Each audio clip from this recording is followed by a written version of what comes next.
July 3rd, 2009. Silverton Casino, Las Vegas. A 50-year-old man in a polo shirt is sitting at a video poker machine, pressing buttons. He has been sitting there for almost 6 hours. He has ordered nothing but water. His posture has not changed. His expression has not changed. In the last 40 minutes, the machine in front of him has paid out approximately $150,000. He has not used a hidden device. He has not slid a card. He has not touched the machine in any way a Las Vegas surveillance camera can flag as cheating. He has only pressed the buttons the machine itself is showing him. The machine chimes. It chimes again. Somewhere behind the bank of terminals, a floor supervisor notices the sound repeating too often, walks over, watches the screen for a moment, and walks away without a word. A pit boss checks the machine's serial number against a clipboard that has nothing useful written on it, because there is nothing yet to write. A second employee is quietly told to stand near the machine and simply watch the man in the polo shirt. Watch, not question. Nobody can point to a rule he is breaking. Everybody in the room can feel that something is wrong, in the specific way a casino floor learns to feel wrong things before it can name them. This is John Kaine, 50 years old, a retired sales manager from suburban Pennsylvania, who has played video poker on and off for 30 years. In the previous 4 months, he and one other man have taken approximately $429,000 from at least 9 casinos across the United States.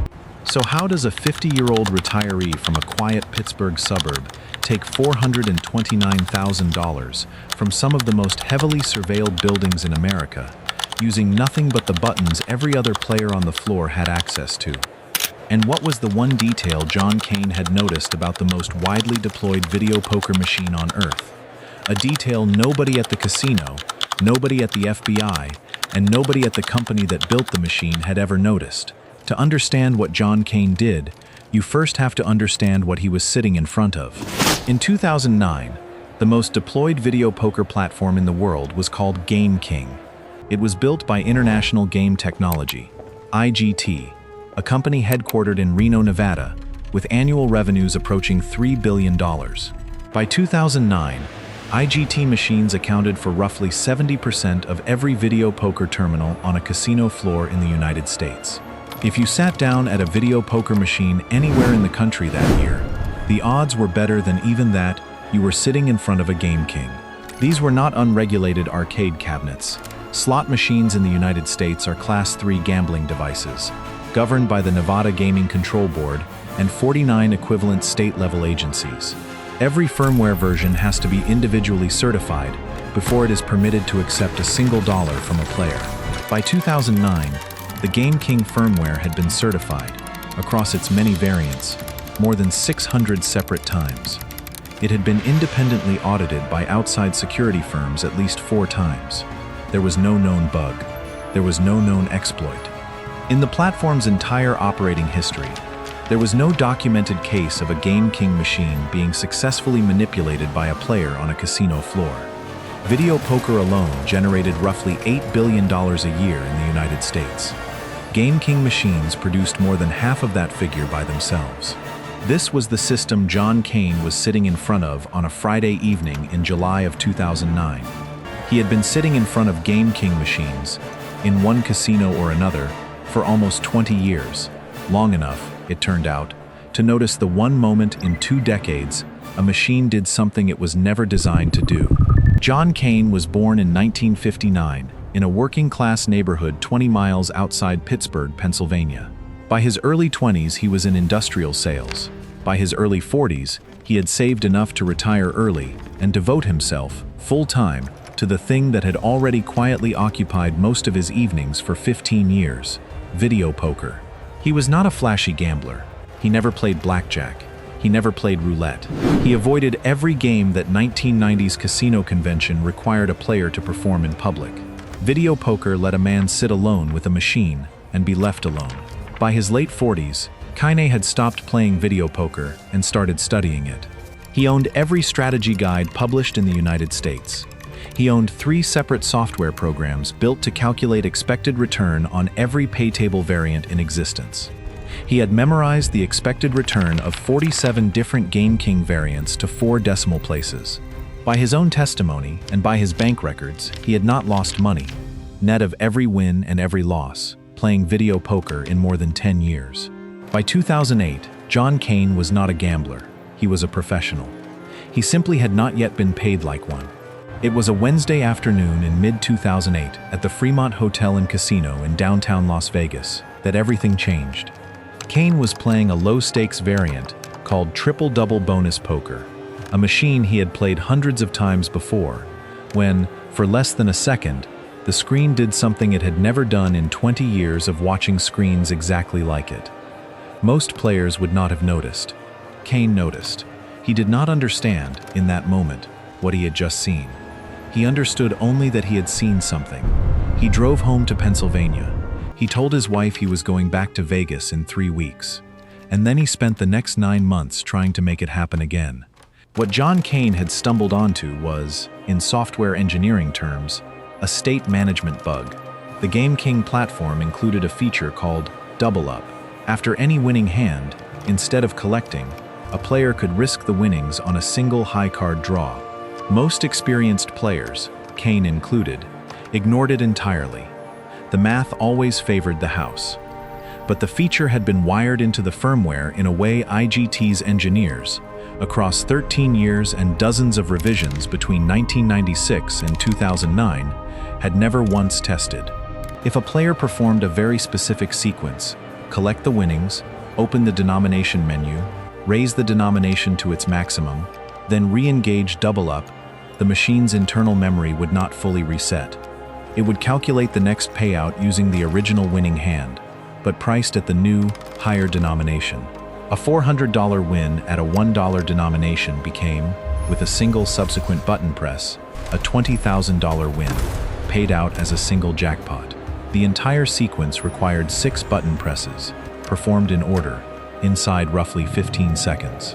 The first time Kaine reproduced it on purpose, at the Fremont, on March 14, 2009, a $1 hand became, in under 20 seconds, an $18,000 payout. He did not leave. He stayed at the machine for another 4 hours. He repeated the sequence 11 more times.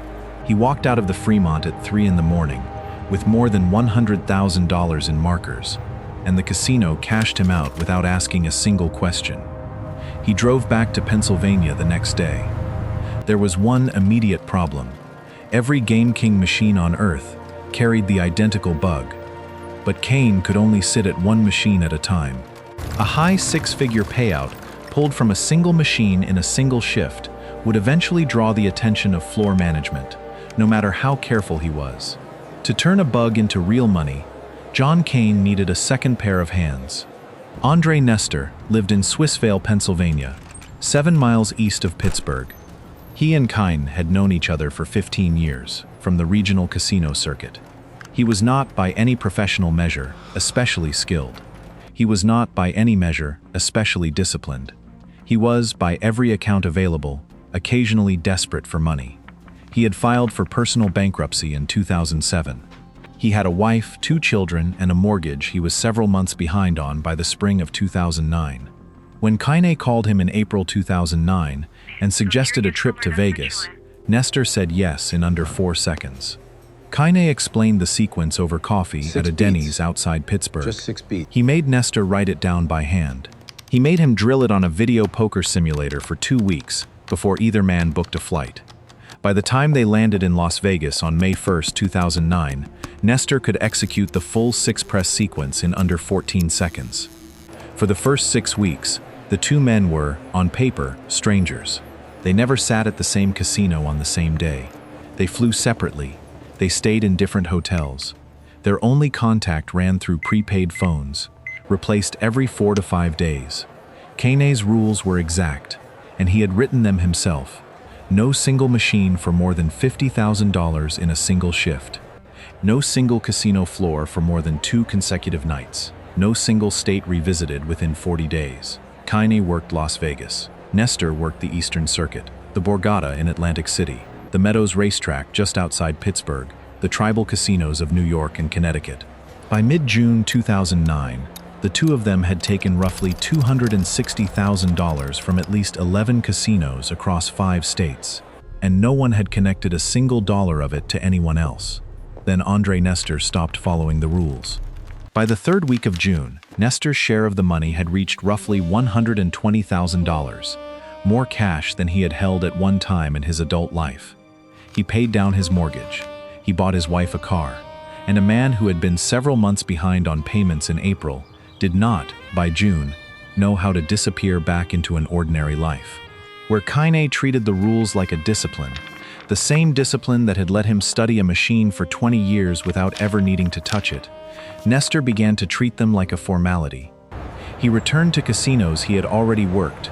Inside the 40-day window Kaine had drawn a hard line around. He sat longer than a shift required, chasing one more cycle of the sequence when the rules said to stand up and leave. He talked. Not to reporters, not to police. Just the ordinary, human, unguarded talk of a man who had just paid off a mortgage and bought his wife a car and wanted, on some level, for someone to know why. Money that was supposed to stay quiet started attracting the kind of small, ordinary attention that a careful man spends a lifetime learning to avoid, and that an anxious one invites without noticing he's doing it. Neither man could see it yet, but the two of them were now running on two different clocks. Kaine was still counting down from 20 years of patience, each session measured against rules he had written for himself and never once broken. Nestor's had started counting up from the day he stopped being careful, each session a little longer, a little bolder, a little closer to a floor supervisor's memory. Behind both of them, unseen, a third clock had also started. Somewhere inside IGT's own transaction monitoring systems in Reno, a pattern of unusually large double-up jackpots, paid out across multiple states, on multiple machines, always following the exact same rare denomination change in the exact same order, had begun to surface as a statistical anomaly nobody had been looking for, because nobody had ever needed to look for it before. It did not yet have a name, or a suspect, or a face. It only had a shape, and by the last week of June, that shape had started repeating often enough for someone at IGT to notice it was not noise. July 3rd, 2009. Silverton Casino, Las Vegas. This is where the story began. Now it is where it turns. Kaine sits at the same triple-double bonus poker variant he first broke at the Fremont 15 months earlier. 6 hours. Water only. No visible change in rhythm. No visible change in expression.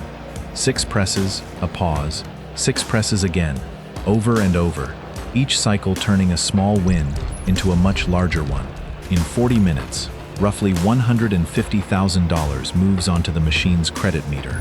He does not know, sitting there, that inside IGT's Reno offices, an internal fraud analytics flag has already been raised on the exact denomination and double-up pattern he is currently repeating. He does not know that the advisory generated from that flag is, at this moment, already moving through the notification chain towards state gaming boards and casino security departments nationwide. He finishes his session, cashes out in Silverton markers, and walks away clean, for now. July 4th, 2009. The Meadows Racetrack, Washington County, Pennsylvania. Andre Nestor sits down at a Game King machine. He does not know that the Meadows surveillance team received IGT's advisory that same morning, and that it had been circulated to every casino in Pennsylvania before lunch. He begins the 6-press sequence within 3 minutes of sitting down. Pennsylvania State Police arrest him at the machine 45 minutes later. He is charged with theft by deception, attempted theft, and computer trespass. He spends the night in the Washington County Jail. He is released on July 5th on $20,000 bail. For the first few days, the incident in Pennsylvania and the incident in Las Vegas do not appear to anyone as parts of the same story. It takes roughly 6 weeks of joint investigation by IGT, 2 separate state gaming control boards, and 3 casino security firms to confirm that they almost certainly are. By mid-August, the FBI's Las Vegas field office has opened a formal investigation. By early October, it has requested cooperation from the Bureau's Pittsburgh office. On the morning of October 6, 2009, 3 months after Silverton, 12 FBI agents knock on the front door of a house in a quiet residential neighborhood in suburban Pennsylvania. John Kaine is sitting at his kitchen table, drinking coffee. reading the morning paper. He stands. He answers the door. He does not ask the agents what the visit is about. He had been expecting them since the 4th of July. By the end of October 2009, Kaine and Nestor were formally indicted in the United States District Court for the District of Nevada, charged with conspiracy to commit wire fraud and unauthorized access to a protected computer system under the Computer Fraud and Abuse Act of 1986. 8 counts between them, 10 years per count, maximum. The CFAA had been written by Congress to catch the kind of criminal who, in the early 1980s, dialed into a corporate mainframe at 4 in the morning using a stolen password. For 23 years, nearly every prosecution under the statute had turned on the same phrase, unauthorized access. The prosecution's theory was simple. Kaine and Nestor had accessed Game King machines in a way nobody in the chain of authority had ever authorized. That, they argued, was federal computer fraud. Kaine's attorney, Andrew Leventhal, and Nestor's public defender, Leonard Solomon, working independently, without coordinating, arrived at the identical observation. A Game King machine was, by any reasonable definition, a publicly accessible computer terminal. It sat on an open casino floor. It accepted cash from anyone who walked up to it. It displayed a set of buttons and invited any user, without exception, to press them. Every step of the sequence Kaine had used, including the denomination change and the double-up re-engagement, was a function the machine's own programming offered to the public. Nothing had been locked, nothing had required a password, nothing had been hidden behind a firewall. Here is the twist the entire case turned on, and the one detail buried back in Part 4 that nobody in the courtroom had thought to reframe until now. The bug itself was never a break-in. It was a sequence of invitations, accepted in an order the machine's designers simply never imagined a player would choose. Kaine had not forced the machine to do anything. He had asked it, through its own buttons, in its own menus, and it had agreed, 6 times in 15 seconds, over and over, for 14 months. Under the plain language of the CFAA, pressing the buttons a public machine is displaying to you cannot be unauthorized access, no matter what those buttons in a specific order happen to produce. The argument was elegant on paper. In practice, it took federal courts 2 years to take it seriously. Magistrate Judge Cam Fehrenbach was assigned the case. It sat in pretrial motions through 2010, 2011, and most of 2012. By 2010, the Department of Justice had won more than 90% of every CFAA case it had brought, and federal prosecutors had no appetite for the precedent this case threatened to set, that pressing buttons on a machine might never, under this law, be prosecutable as hacking. On November 4, 2013, Fehrenbach ruled. The finding fit in a single paragraph. The defendant's actions did not exceed authorized access. The machine was a publicly accessible terminal. The buttons pressed were the buttons the machine itself displayed. That those buttons, in a particular sequence, produced a payout the manufacturer never anticipated was not, under Title 18, Section 1030, an act of unauthorized access. The magistrate recommended dismissal of every CFAA charge. The district court accepted the recommendation in February 2014. The wire fraud charges were dropped shortly after. Pennsylvania's state charges against Nestor had already, quietly, gone away. In November 2009, 4 months after the FBI raid, 4 years before the ruling that would clear him, IGT issued a firmware patch for every Game King machine in service worldwide. Roughly 130,000 machines. The patch corrected exactly one thing: the state management bug in the double-up feature that had taken John Kaine almost 15 years of quiet study to find. By the spring of 2010, every Game King machine on Earth had been silently, permanently updated. What Kaine and Nestor actually kept, in the end, is difficult to pin down precisely. Silverton never returned the $150,000 seized in markers. Pennsylvania authorities seized roughly $90,000 in cash from Nestor's home. The Borgata reversed about $40,000 in payouts.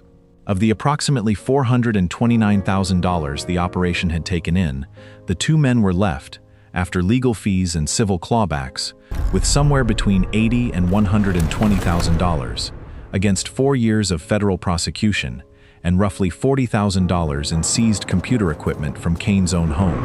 In narrow financial terms, John Kaine and Andre Nestor beat Las Vegas. In every broader term, Las Vegas beat them back, slower, and with more patience than either man had budgeted for, using the one resource a federal court has more of than any gambler ever will: time. But the money was never really the point of what happened next. Kaine had spent 20 years proving to no one but himself that he could outstudy a machine built by a $3 billion company.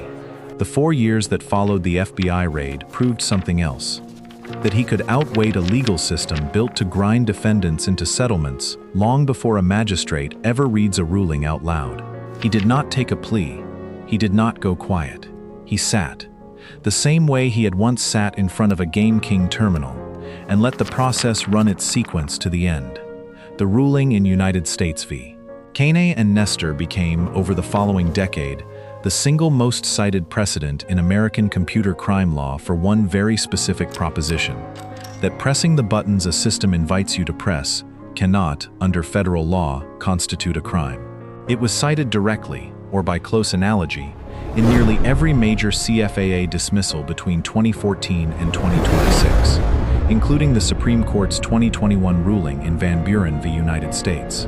By 2026, its reach extended far past casino floors, into cases involving website scraping, security researchers disclosing vulnerabilities, employees accessing workplace databases, and academic computational journalism.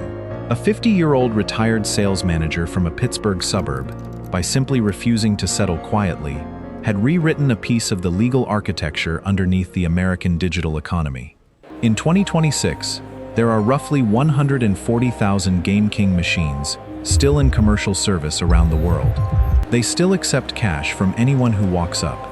They still display the same buttons IGT has deployed since 1996, in the same order, in the same menus. The double-up feature is still wired into the firmware. The bug is not. John Kaine has not set foot in Las Vegas in 12 years. He has not, in 12 years, been asked by the United States government to walk into another courtroom. Right? The precedent he set in 2013 is still cited today in federal computer crime cases he will never hear about. He did not break a casino. He did not break a federal computer system. By any court that ever heard his case, he did not break a single American law. He just pressed the buttons, in a specific order, until the machine paid.